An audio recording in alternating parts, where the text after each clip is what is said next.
This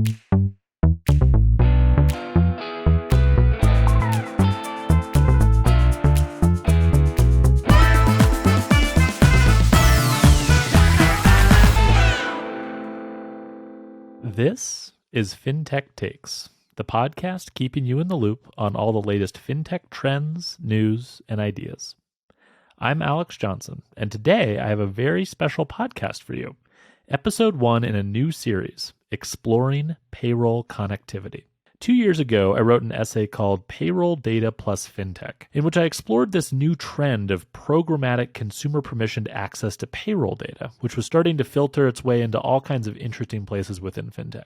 I learned a lot putting the piece together, but I've always wanted to dive in even deeper. This podcast series, which is sponsored by Argyle, one of the payroll data API companies in the space, gives me a perfect opportunity to do just that. Over 4 episodes, I'll be exploring what payroll data is, how we've started to unlock access to it, and what that access will mean across a huge range of use cases, from lending to filing your taxes.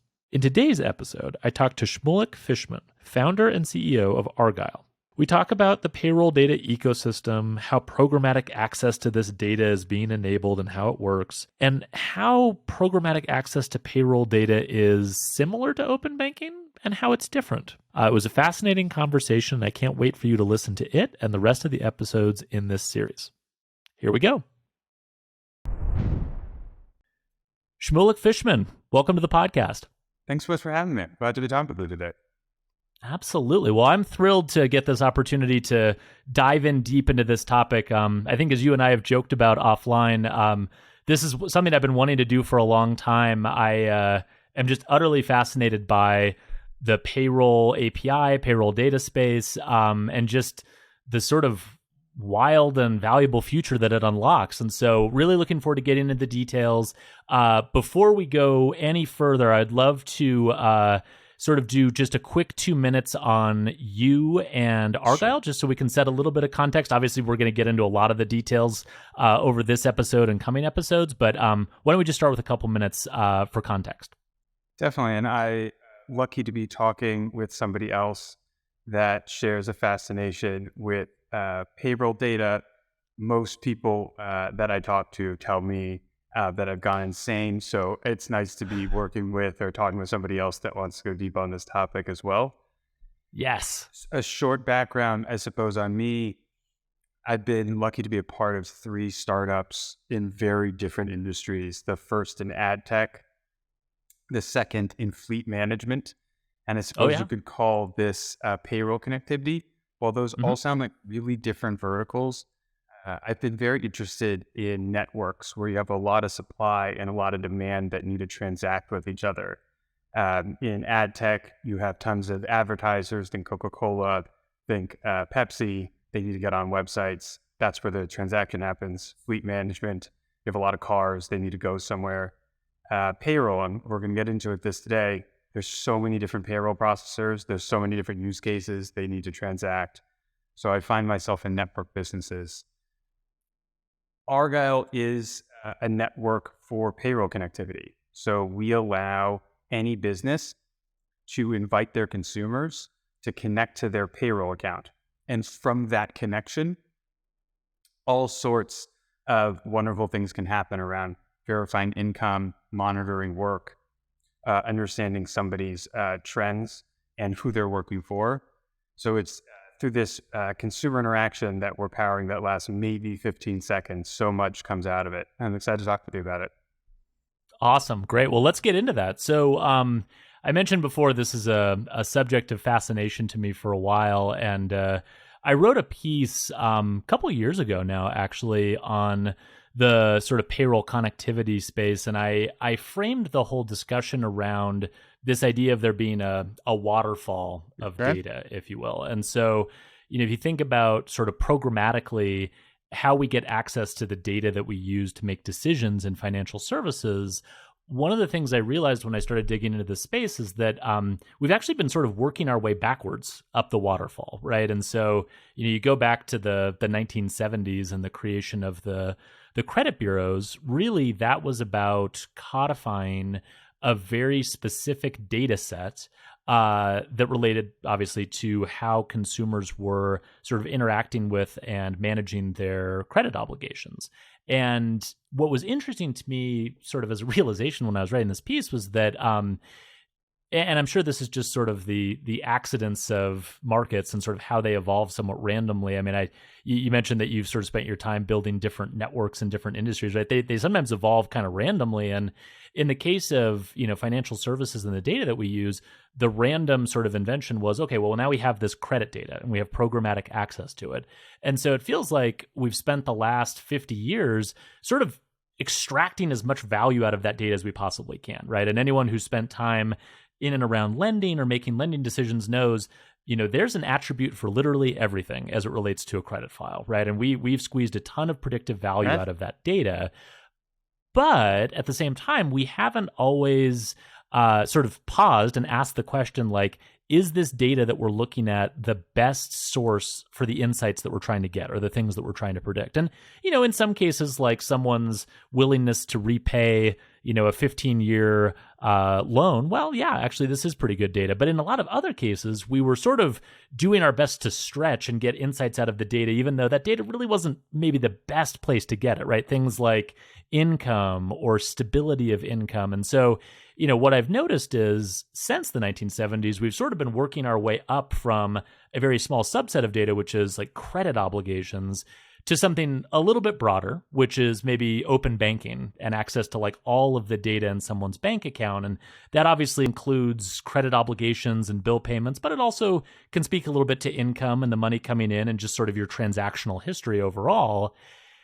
And what I realized when I was putting this piece together is that there's actually one layer above that, which is the payroll data. Because ultimately, from at least a consumer's financial services perspective, everything sort of comes out of that payroll account, right? All of the money that goes into your bank account, all the money that goes through the direct deposit starts in your payroll account. And all of the money that you set aside before it even gets to your bank account, whether it's for tax withholding or your health care retirement, all of those sort of allocation decisions that maybe only make once a year or once every 5 years when you change jobs, all of those decisions and all of the data relating to them, that all sits at that payroll level. And it strikes me that like we're just now getting to the point, thanks to companies like Argyle, of sort of unlocking that top of the waterfall and all of the insights that sit up there. And I don't know, when I think about that, I get really excited. So I'd like to start very, very simply. I'm a nerd on this stuff as well, but just, kind of at a 101 level, can you help us understand, like, what is payroll data? How does it work? Let's break the word down. Pay, roll. So pay is money that I get, and roll, a list of it that comes out, that streams out. And payroll data is very much data that gets put on things. Let's give some examples. W-2s have payroll data inside of them. That's how it's compiled. A pay stub has payroll data inside of it. Perhaps a job application or an application to get an apartment has payroll data inside of it. In fact, credit bureau data, Equifax has this tremendous subsidiary called the Work Number that contains payroll data. So payroll data exists very broadly in the marketplace today. The new part, you're so right, is that payroll data is now programmatically accessible, where before you needed to call, send an email, get a fax, very antiquated means of getting payroll data. Now payroll data is provided through an API. And as you were sort of giving a great history lesson on the last 50 years, so much of why we started at the bottom of the waterfall and worked ourselves up has a lot to do with the access, or the complications around getting this data set. Credit information from credit cards, that started as a programmatic digital data set. So accessing it was easier. Bank information, one level up your waterfall. There are 18,000 banks in the United States. So a lot of work has to go into connecting those 18,000 banks. Payroll data, payroll providers, there's 250,000 registered payroll service providers with the IRS. So part of the reason why it's taken so long to get all the way up the waterfall it's just because there's levels of complexity as you go up the waterfall. We're so lucky that we get to learn from platforms like Plaid or from platforms like MX, from Yodlee, where they've been able to work their way up, and now this is just the next layer up the waterfall. Yeah, no, I mean, I'm glad you framed it in that context, right? Because, a lot of times you're like, oh, well, how hard can it be? Well, okay, 250,000 is pretty hard, right? That's a very challenging thing to do. Yes. I tell our board very frequently that I'm glad I did not know how complicated or fragmented the market was when we started. I don't know if I would have done it if I did. This is quite an equation, because not only is payroll data very fragmented from the number of providers there are, there's also so many types of payroll data as well. Uber has payroll data, Upwork has payroll data, QuickBooks has payroll data, and then the ones that we all know about, ADP is payroll data, Target is payroll data. With banks, a bank is a bank. So these are the levels of complication embedded. Yeah, no, absolutely. Well, and I wanted to talk about that as well, because I think that's something that we are a little bit challenged with, honestly, is sort of understanding the similarities and differences between payroll data and sort of what it means to unlock that, and the sort of other examples, like open banking is a great one, where it's similar in some senses, but it's also very different, right? There are just fewer sort of players in the ecosystem that you need to work with in order to sort of unlock that. Yeah, so people seem to, and rightly so, talk about how payroll aggregation space, perhaps there are more nodes on the network than in the banking space. And I always like to take this out and just think of a generic use case. When I want to verify to somebody else that I make money, the way that I get that information is by showing a pay stub or a W-2. Yeah. All the systems that are involved in generating that, there could be ADP, there could be an employer, there could be an SSO method. There's so many systems that are involved in that. But from a consumer's perspective, there's me, that's party one. Party two is the lender, the person that wants to run that verification. And party three is the system that, as the consumer, I need to access in order to get that information. So 3 parties. These are the 3 parties that we're always connecting together. And inside of Argyle, beneath the surface, we are handling all the complex links between ADP's many different systems, the fact that Joe's Trucking is connected to ADP, or let's use a real example, Amazon Warehouses uses a version of ADP, but no consumer and surely no lender needs to know all those very complex links. Sure. We've abstracted all that away. So the only thing that a consumer needs to know is how do they make their money? That's what they need to provide. And the only thing that the lender needs to know is what connection that consumer made. And we handle all the other complexities beneath. For those that know a little bit more about banking, there's companies like Galileo or companies like Unit that provide banking as a service, as a wrapper. Yep. And you can sometimes think of payroll processors as another wrapper around employers. Got it. And so in both of these systems, it's really just the 3 different constituencies and then a lot of guts and sausage beneath.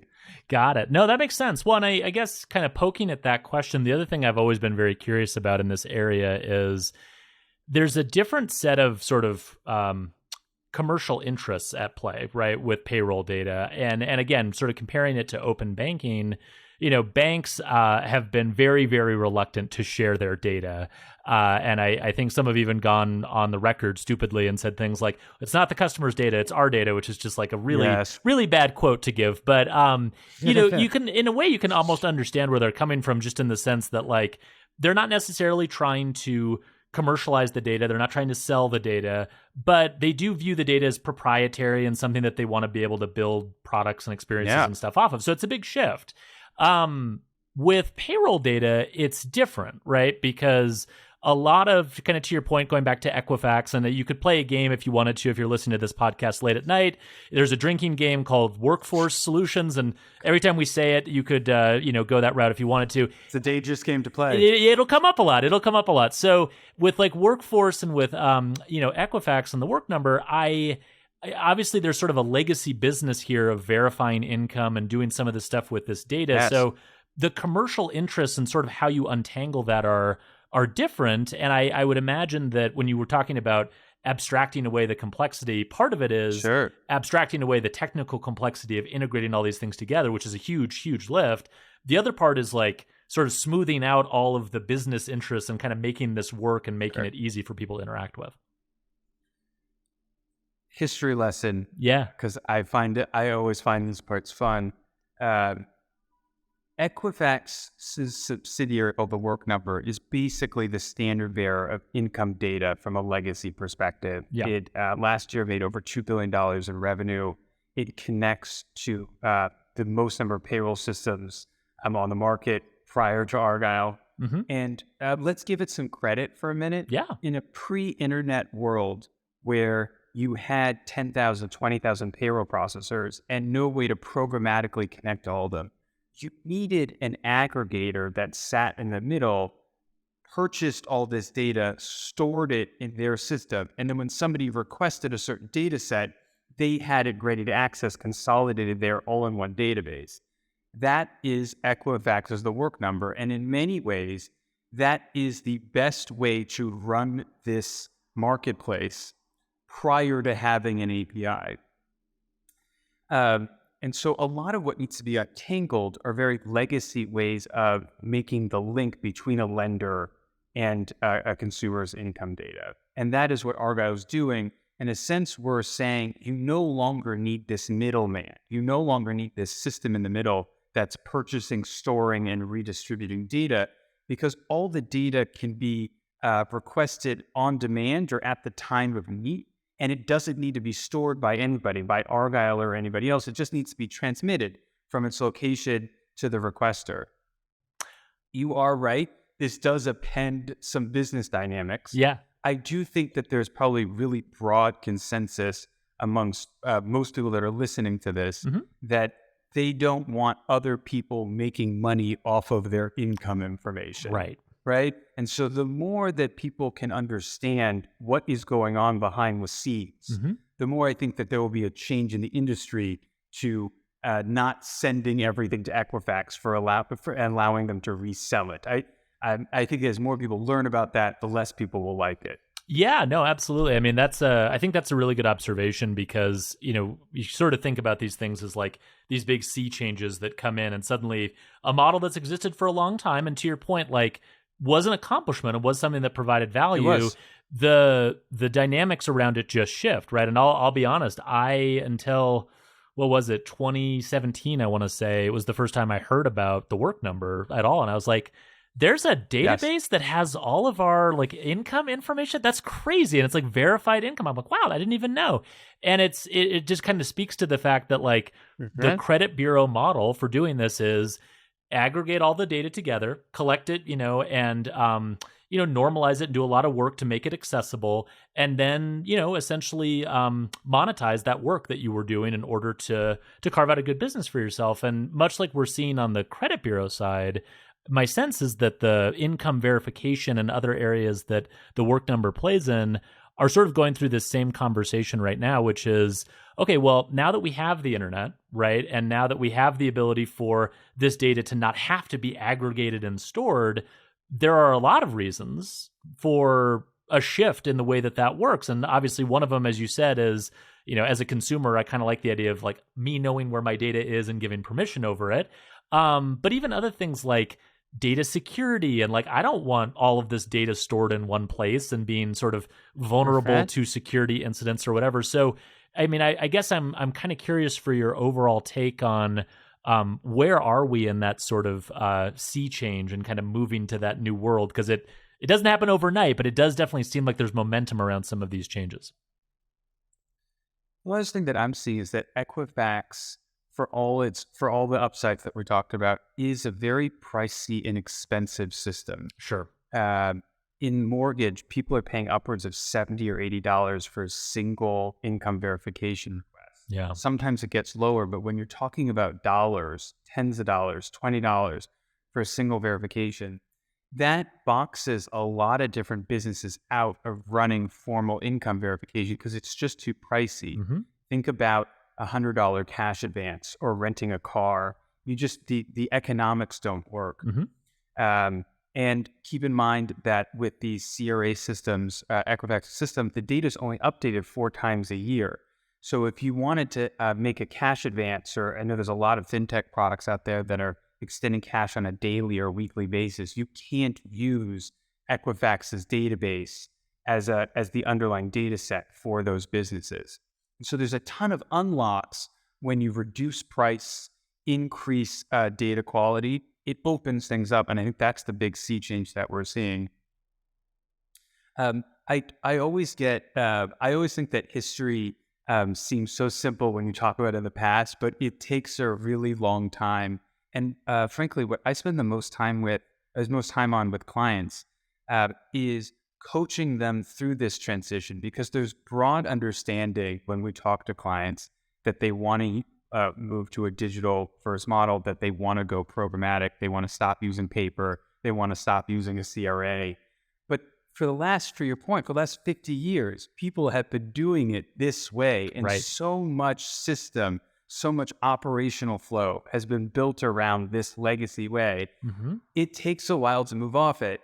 Fintechs in certain ways have an advantage here because they're starting from the beginning. They have no legacy cost. Mm-hmm. And so fintechs are the first to adopt these new platforms. Most of the world, or most companies, most verifiers are not fintechs. Right. Which means that most businesses need to figure out, how am I going to shift 10%, 20% of my volume this quarter? And how do I have a multi-year strategy to shift 100% of my volume off of CRA-based approaches and onto this more digital API approach? And that's the business of Argyle. Right. No, I mean, it makes sense, right? I went to school to be a history teacher, actually, and so I resonated very strongly with me when you said that, like, history is one of those things that seems very obvious and linear on the page of the history book, but when you're living it, it doesn't feel that way always, right? And it definitely it's a little rockier in the moment. I wanted to circle back to the idea of this data and sort of programmatic access to it being something that really was only kind of possible or conceivable recently, right? And I mean, obviously the answer almost always in all of these questions is the internet came along and sort of enabled this, but I want to dig into what that means from like a payroll perspective specifically, right? Because now consumers have access to their payroll data in a way that, apart from the W-2s or the pay stubs that we would get, I remember my first job, we had a company mailbox, and I would go and I'd grab my my pay stub out of there, I'd open it up and go, oh my God, they're not paying me very much, and then I'd leave. And actually, that's not right. At the time, I didn't have any expenses and was in college, so it felt like all the money in the world. But in retrospect, maybe not so much. And it was a while. It was a while until we got to the point where suddenly I had an ADP login, right, at a different company I was working at, and I could log in and I could get sort of programmatic access, and I had more control, candidly, over allocation decisions and those kind of things. So I guess I'm wondering, can you kind of talk us through the history on when that started to shift, and just like what the consumer experience is for enabling access to payroll data? So you're right. The internet is definitely a tailwind, something that is enabling for us. The other one that is less talked about, though, is most workers today log in to payroll, not just to look at their pay, but to pick up shifts, to get bulletin announcements, to clock in and clock out. The digitization of interacting with your employer has gone online. And I think that's actually the larger tailwind for Argyle, because the credentials you use, if you're a Starbucks barista or you're a Target stock reshelfer, these credentials are not just your credentials to get your pay stubs. They're your credentials that you use every day when you work multiple times a day. We all know what it's like to be an Uber driver because we see them in the front seat of the car. That person needs to log into that app every day. Those are their credentials. And this is really what they're using when they're wanting to verify their employment as well. Let's talk about the user flow. If we'll use a real client, why not? We have a client called Regional Finance, and they're a small dollar lender. When somebody wants to get a loan from Regional Finance, they're sent an email that says, now it's time to verify your employment. And they click that button and a screen pops up that says, how do you make your money? Who is your employer? And they search. They can search for Starbucks. They can search for Uber. They can search for ADP. And it says, great, please log me into Uber. Please log me into Starbucks. And they use those same credentials. And we've customized this login screen to infinity. Just to get a lick of that, Instacart uses phone numbers to log in. So that's how that screen works. Target wants just a phone number, a password, and a store code. So that's what that screen looks like. So everybody's login is different based on that employer, and we've customized all that so it's exactly the way you normally log in. And once you log in, the consumer experience is over. It lasts maybe 15, 20 seconds.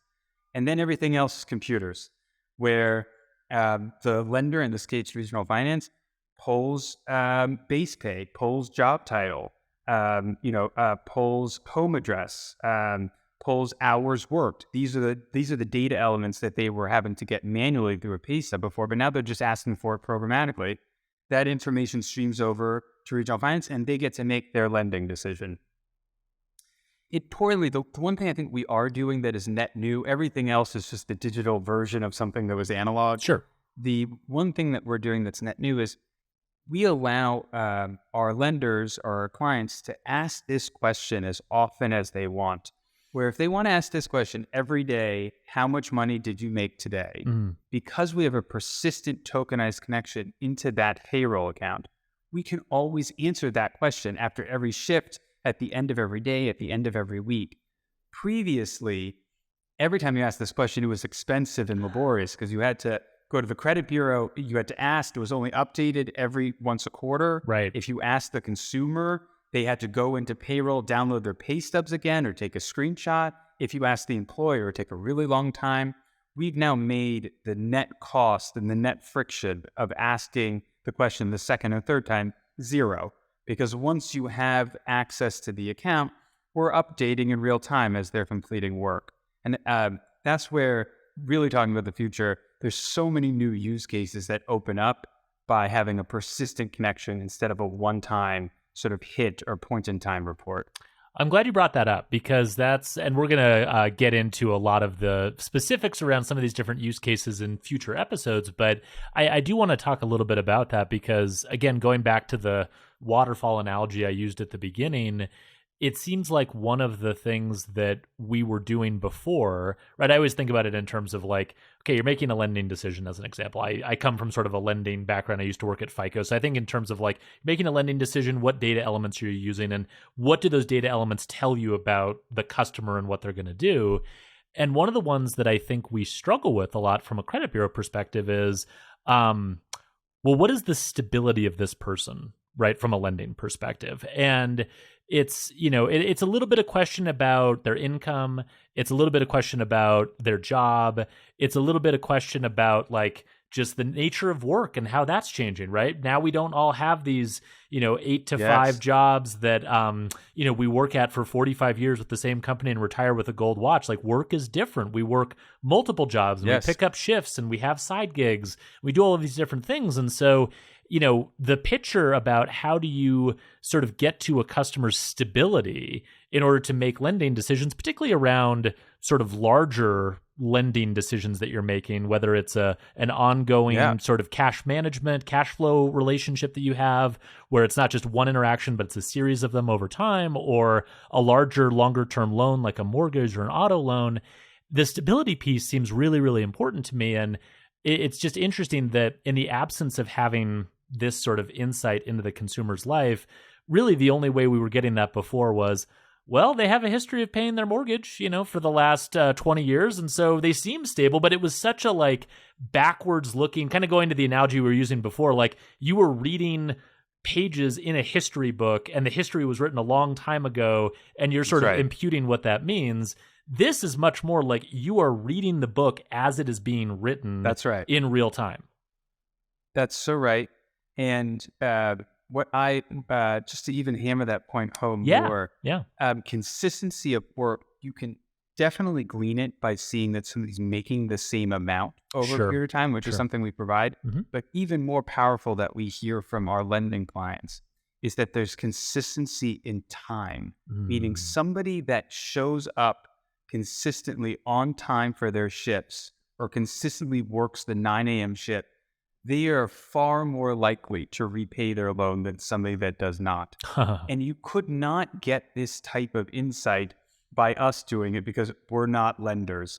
But you also couldn't get this type of insight by looking at a bank account, by looking at bank transaction lines, by looking at pay stubs, W-2s, credit bureaus. This data has never been provided, but lenders have always known that it's the best heuristic.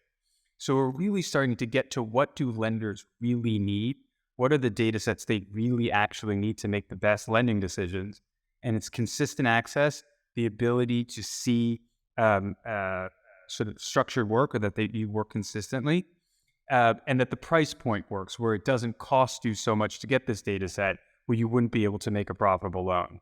Right, absolutely. Well, and the cost is an interesting point too, right? Because I think the other thing I think about a lot with just the cost of doing these things is anytime you're asking the customer to do something, you are asking them to expend energy to get a thing that they don't really want, right? And I say this a lot, particularly about lending, but it's like customers don't want loans. They don't want loans. They want the thing that the loan enables, whatever that is, but they don't want a loan per se. And so the more you sort of force customers to go out of their way to get the loan or to keep the loan or to be able to renew the loan, whatever the sort of decision point is, the more you are imposing work on them. And the thing that's challenging about lending in particular is it's a self-selection problem, right? The customers that stick it out aren't really always the ones that you want. The customers you want are the ones that are looking for an easy path, right? And wouldn't sort of tolerate all of that friction.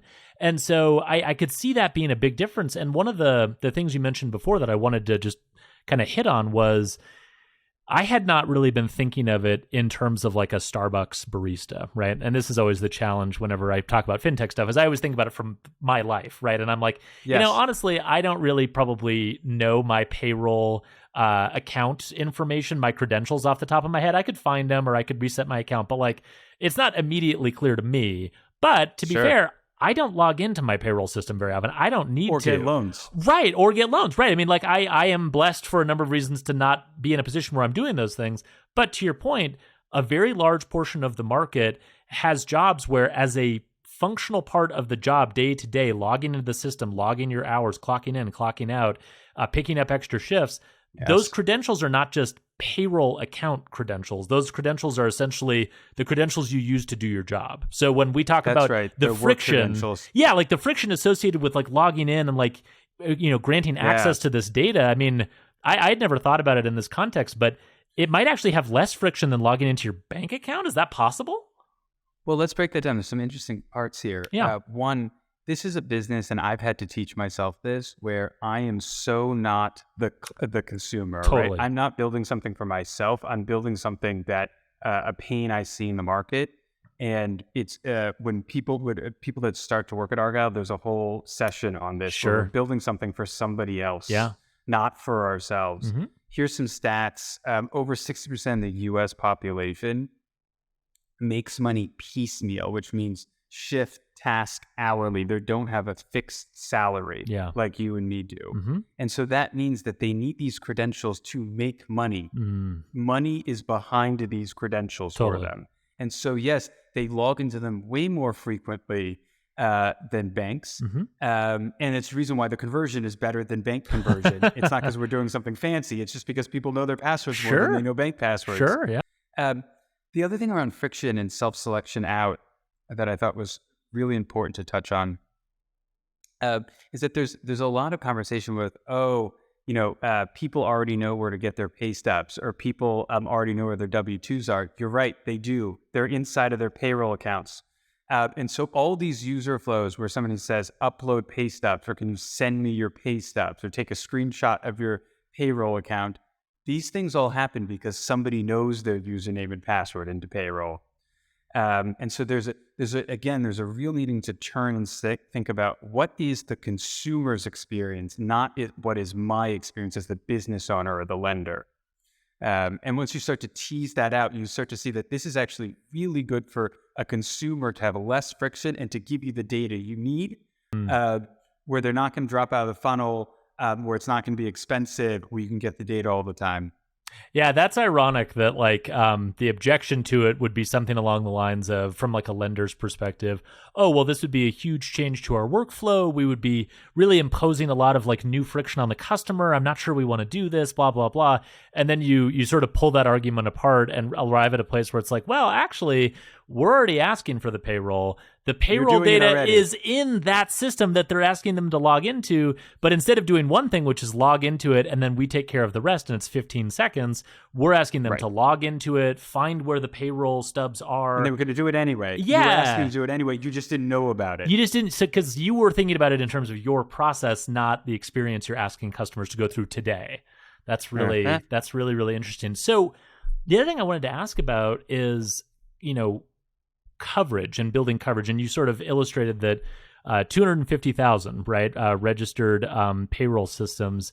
Can you just sort of talk us through, I mean, that's a huge number. To your point, like if we hadn't had that founder veil of ignorance, you probably never would have even embarked on that at the beginning. What's been sort of the process of kind of untangling the coverage map, and like how have you gone about attacking that? Because that to me is a very interesting, almost like business school problem, in the sense that like there are probably some areas where you can get really quick traction, but the payoff is less, and there are others where you probably were hitting your head against a concrete wall for a long time, but like once you broke through, it was huge. So can you kind of give us like a summarized version of what that journey's looked like? So coverage turns into this academic conversation, very much to your point. Do you start with the Fortune 500 companies and work down? Do you start with the largest payroll companies? Do you start with certain types of employers? Where do you start? Where do you go to? Mm-hmm. All of this is totally fine to do. We do it on behalf of clients all the time. Just to get that out there, apparently we cover 250 million and counting payroll accounts that we can access. Mm-hmm. And I think that everybody that talks about coverage, including Equifax, including all the credit bureaus, is missing the point. No one actually cares about coverage. What they care about is conversion. What all lenders care about, and by the way, what all consumers care about is, when I search for my employer, can I log into it? That's what really matters. And by the way, in the Equifax example, when I give you a social security number, can you return information on that social? Yep. These are conversion metrics. And so what you're really trying to optimize for in all of these systems is, if I have 100 users, what percentage of those users are going to be able to connect to their account? The good news is on this is it's way more scientific and a lot less academic, because everything that is searched for inside of Argyle Link, we take note of. And so when somebody searches for something that we can't find, and somebody's searching for that a lot, let's talk what people were searching for a company called NetChecks. It's a payroll processor. We need to build connectivity to NetChecks, right? This is really easy to do because the customers, the consumers, are guiding where we're supposed to build connectivity, not some sort of list on Fortune 1000 or something you can buy off the internet. And I totally understand the need for the industry to want to talk about coverage as what in the aggregate can you access? It's just, and we can throw out big numbers. Everybody else is going to throw out big numbers, but it's not going to really make an effect on the day-to-day operations of the business. What's going to make an effect on the business, make you more profitable, reduce costs, have better consumer experiences, is if your conversion funnel is optimized. And we can do this for you because we have the power. All of our clients and all of our clients' consumers typing in search queries all day into our system. We know what people are searching for and what we're able to return a result or versus not, right? And this is the real way I think the industry needs to move. And it's to our ongoing conversation here. about it's not about us. We would type in our friends are going to type in Google, Sure. right? No one at Google needs a loan, Mm-hmm. right? Our friends are going to type in Johnson and Johnson or BlackRock. Again, they don't need a loan. Mm-hmm. But what our friends are going to type in, right, is Target and Chipotle, right? They're not going to Joe's Trucking. They're not going to type in these things. These are the people that need loans. These are the people that lenders are trying to access. Got it. That makes sense. That makes a ton of sense. And it also goes back to what you were saying about the network effects, right? Just in that, as you're building out these network effects, like the more clients you have, the more users they have that are accessing the system, the more data you have that informs your roadmap for how you build out that connectivity. So I would hazard a guess, and this is purely a guess on my part, but the guess would be that over time, you probably see a strengthening of the conversion rate within the segments that you serve, right? And so as you're carving out new segments or you're going after a new part of the market, then you're sort of, starting that wheel again and you're starting to turn the conversion cranks. But the longer you've been working in a particular vertical or a particular market or use case, the better your conversion gets because you're optimizing over time. Okay. Yes. Got it. And you're so right about verticals. Just to give some stats on our system, in the gig space, any gig worker, we connect gig workers at over 80% conversion. So we're really good at that. System-wide, net, 1 out of 2 users that enter our system convert, which is like 50% net conversion is astounding. And there's other places where, yes, is it less than that? Of course, for your example, right? We're not as good at converting tech workers in California. That's not where we're as good. Yeah. And so it does play out very much that way. No, that makes sense. That makes complete sense. So the other thing I wanted to ask about is, and it kind of circles back to what we were talking about in terms of like that ongoing connectivity to the payroll account and just kind of putting power back in the hands of lenders or back in the hands of financial institutions, just in terms of okay, if you had a blank slate and you could do this any way you wanted to, what is the way you would do it? How would you design these products? What would you do if you could? And let's talk about what this new capability unlocks for them. And one of the ones, in addition to the ongoing programmatic access that I was also curious about, is this distinction between read and write access. And I was curious, you see this come up a little bit in both the payroll space, the open banking space more broadly. Can you sort of characterize what that is and how you think about it in the context of payroll data? Sure. So read and write is a very technical engineering terminology. It is. And just to get everybody up to speed, reading is the idea that there's information on a page and you can pull it and copy it over to your own document. Writing is when you can actually change the information on that page or add information into a row. And what the industry has gotten very excited about over the last couple of years is being able to write information concerning where your money goes. It's usually considered direct deposit switching, where you can say, my money was going to Wells Fargo, now I want it to go to Lending Club. It's very exciting from a friction point of view. I will admit, before you had to log in yourself, you had to type in these account and routing numbers. Maybe you had to fill out a form. And so there is definitely a consolidation of friction. The other thing I'd say, though, is that changing routing and account numbers or writing to where your money goes is an on-the-margin gain, both for banks and for consumers. I'm sure that you've been doing enough podcasts on banking, and there's enough conversation on banking anyway, but people don't have a tremendously hard time moving their money around these days. People, if it ends up in one bank, they can transfer it to another. ACH is really readily used. I think a lot of reason why there's a flight to quality in banking is because it's so easy to move money around.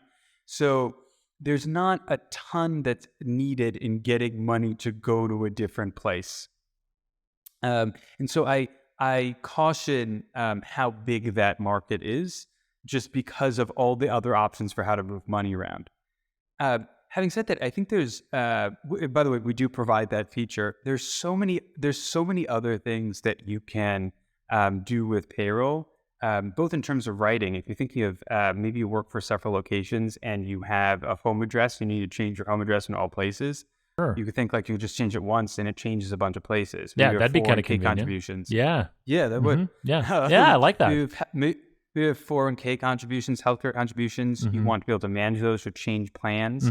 You could think of another service that layers on top.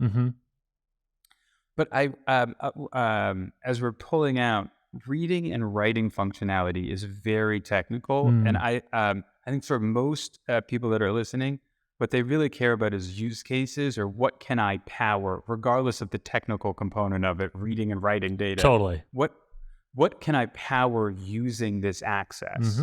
And we've been talking about lending, we've been talking about mortgage, which are really legacy spaces, but I think the power of providing daily pay or on-demand pay to everybody that is currently being paid on the 15th of the last of the month is so powerful. Yeah. It's such an awesome opportunity. And for the first time, you can do that with our system because we're giving you shift level granularity into somebody's pay. I think this is a massive, massive market unlocked by payroll connectivity. Don't worry about the reading and write thing. The engineers are going to figure that part out. I love it. That's, you're preaching to the choir here. I'm not an engineer by training. And so when I use these terms, it's me definitely getting well out over my skis. But no, that makes a ton of sense to me. And I think the other thing that it sort of brings up, for me at least, is this, again, sort of circling back to the notion of this shift in the market and sort of putting more control in the hands of consumers, whether it's getting paid after every shift or, getting sort of easier access to loans without having to go hunt through a shoebox for old pay stubs. Yep. This fits into a broader, I think, narrative or shift in the market, which is also being driven somewhat by regulation, right? So we have the CFPB. They're working on sort of finalizing rules around Dodd-Frank 1033, which is the sort of provision of Dodd-Frank that sort of makes consumer financial data portable with their permission. It would seem to me, again, being a layperson and looking at this from the outside, that that would, in a broad sort of philosophical sense, cover payroll data as sort of a category of financial data. I also get the sense that it's not probably like the number one priority or thing that the CFPB is focused on, recognizing that they have a lot of ground to make up here. And we've probably been a little behind the curve in the US in terms of codifying some of this stuff. But what's the sort of payroll point of view on 1033 and just sort of like more regulatory support for like open finance, open banking? We're big advocates for 1033. We've even written a letter in support to the CFPB that Equifax has taken note of as well. So we're definitely in the conversation. And at a high level, what they're talking about makes all the sense in the world. Financial data is an umbrella of many different data sets. Payroll data should be one of them. Tax data. Bank data is already considered it. But I would consider payroll data to be financial data, and I think having a level playing field amongst all the data sets that are financial information for a consumer is good for business, is good for innovation. The government moves slowly, and so I think that we need to set standards and to move forward and lead by example. And I'm really proud of the work that we've been doing in this regard. We show each consumer what they're sharing and who they're sharing it with. We make sure that all of our clients that we work with provide a way for consumers to request that their data be deleted. And as we move forward, I think we're going to provide other functionality for consumers so they can fully be in control of their information. And this is what eventually will work its way into 1033. In the interim, Plaid is a good history book to open up because they existed for so many years, for nearly 10 years, without good rules of the road, and they had to sort of figure that out with their bank counterparts, with their supply side. And I think we're doing the same with payroll processors. And so 1033 and direct conversations with payroll processors, I think, is the magic trick for us. Got it. Yeah, it's kind of like all the drivers on the road sort of getting together and figuring out a system for how we're all going to like navigate and get to the places we need to get to without running into each other. And eventually someone will come on and paint lines on the road and it'll all work out. But yeah, that makes a ton of sense to me. So if we play that forward, the last kind of question I have for you is, I want to get your perspective on where all of this is going. And I think sometimes, again, as you were saying, like, we're living in history, we're living all the bumps right now in real time. But, you know, if you close your eyes and sort of imagine turning forward a few pages in the history book 10, 15 years from now, you know, if things have sort of worked out the way that you think they have, I'm curious, can you sort of paint a picture of like where you think we'll be and what that will mean in terms of like just better, more ubiquitous access to payroll data, and that being just a common thing that's sort of woven into our lives and kind of how we interact with financial services providers? Argyle is on a long-term mission to delete paper. And while that might sound banal or not worth it, the world runs on paper for income decisioning. Both on the consumer side, you have to get all the paper and you have to send it to somebody else, and on the lender side, you're storing a lot of paper and a lot of PDFs. It's still the backbone for how decisions are made. Mm-hmm. I think we would have a huge success if in 5 years and 10 years, you no longer are using paper, you're using payroll data sets, right? And you don't even think about PDFs or can I get the backup pay stub? If we could delete that from our lexicon, you know, I would totally be in favor of it. A little less wonky. If we were traveling to a place of zero paper, I think we're also traveling to a place of universal access to your income data, where regardless of what type of work I have, whether I have salary work, I drive for Uber, you know, I make great burritos at Chipotle. I have access to my information. I can control who else can see it and for what reason.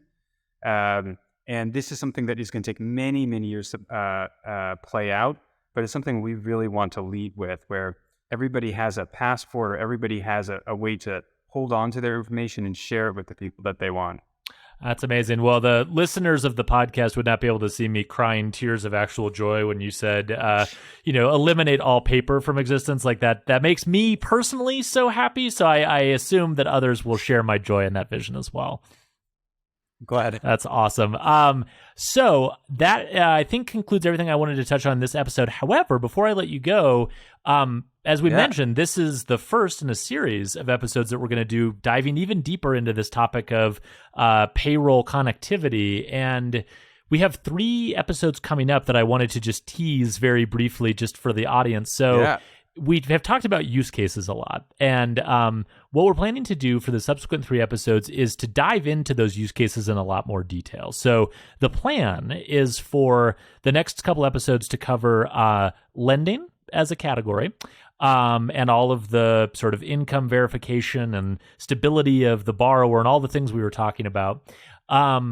Even more specifically, mortgage, which is its own beast. And I've dove into the mortgage space enough to realize that, like, you think you know about lending, you think you know about how these things work. It is completely its own animal, and it's an animal that will, like, bite your face if you're not careful. So, like, you have to be careful when you're dealing with mortgage. So really looking forward to getting into that. And then the third one, the most sort of intriguing one, perhaps, to me, is emerging use cases and kind of a catch-all for all of those things and all the things where we might be getting to next. So I don't know if you want to sort of talk a little bit about that and some of these future episodes. I'm really excited. Sure. Please make it for the next couple of weeks and make it to the end of emerging. It's the place where I find the most joy, because you get to hear things like people making a dating app that was reliant on verified employment and verified income. Oh my God. Or people working on divorce apps or bankruptcy apps that require verified income. Yeah. You can start to think like, wow, these can be huge businesses. It might take many years to play out, but the wheels start to turn.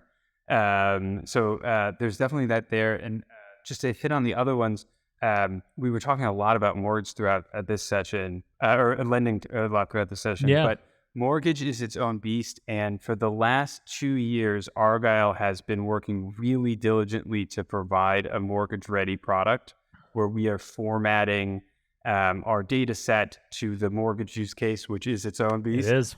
And there's a really interesting moment right now where a large volume of top tier mortgage processors are starting to make that pivot off of manual verification or off of CRA based verification and onto these new models. And you can tell that this is like the exciting moment for mortgage. I'm now all giddy about it too. Awesome. Well, that was a great setup for our future episodes. This was also a great foundation to lay for this whole conversation. I learned a ton, and I thought I already knew a couple things about the payroll space, but I learned a ton. Hopefully everyone listening did as well. We'll be back at it with a subsequent episode next week. But until then, Shmulik, thank you so much for joining me. Thank you.